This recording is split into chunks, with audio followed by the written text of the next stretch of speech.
सांगली जिल्ह्यात फेब्रुवारीपर्यंत 1396 कोटी जीएसटी वसूल, मागील वर्षीच्या तुलनेत 8% वाढ.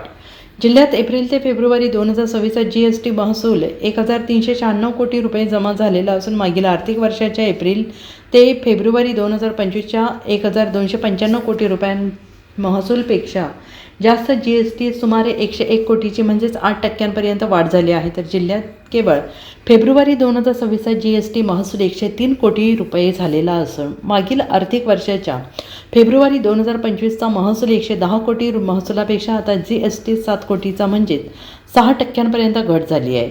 जीएसटी दरात मोठ्या प्रमाणावरील कपातीमुळे एकूणच परिणाम होऊन विक्रीत वृद्धी झाल्याचे संकेत होते. मात्र फेब्रुवारी महिन्यापर्यंतच्या महसूल आकडेवारीने महसूल वाढीचा वेग कमी असला तरी महसूल वाढत आहे असे स्पष्ट दिसून येत आहे.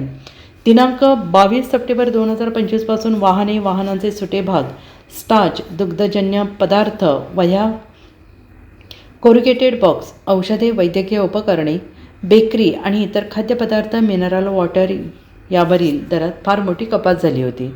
महसुलावर त्याचा काय परिणाम होतो याची प्रतीक्षा होती. मात्र फेब्रुवारी 2026 या महिन्याच्या आकडेवारीनंतर जीएसटी दर कपातीचे स्वागत झाल्याचं चित्र आहे.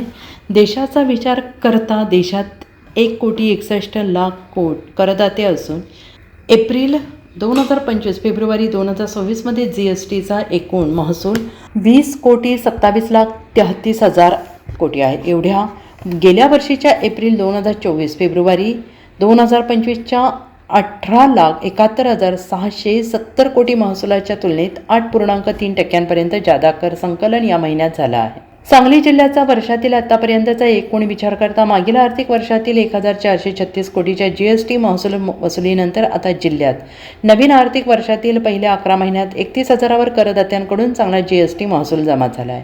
जिल्ह्यात वाहनांचे सुटे भाग, स्टार्च, साखर, मोलासिस, इथेनॉल, सोने, चांदी, दागिने, दुग्धजन्य पदार्थ, वाहन विक्री आदी वस्तू, तंब बिल्डर्स, रस्ते, विद्युत आणि जलसिंचन ठेकेदार, शीतगृहे, कमिशन एजंट आदी सेवा यांच्या पुरवठादारांच्या सहभाग कर महसुलात दिसतो आहे. 2025-2026 आर्थिक वर्षाअखेरी जीएसटी विभागाच्या कर चुकवेगिरी विरोधी शाखा, अन्वेषण शाखा तसेच लेखापरीक्षण शाखा सक्रिय झालेल्या असून विविध कारवायांमुळे महसूल वृद्धीचे प्रयत्न सुरू आहेत. Bureau report, SBN Marathi.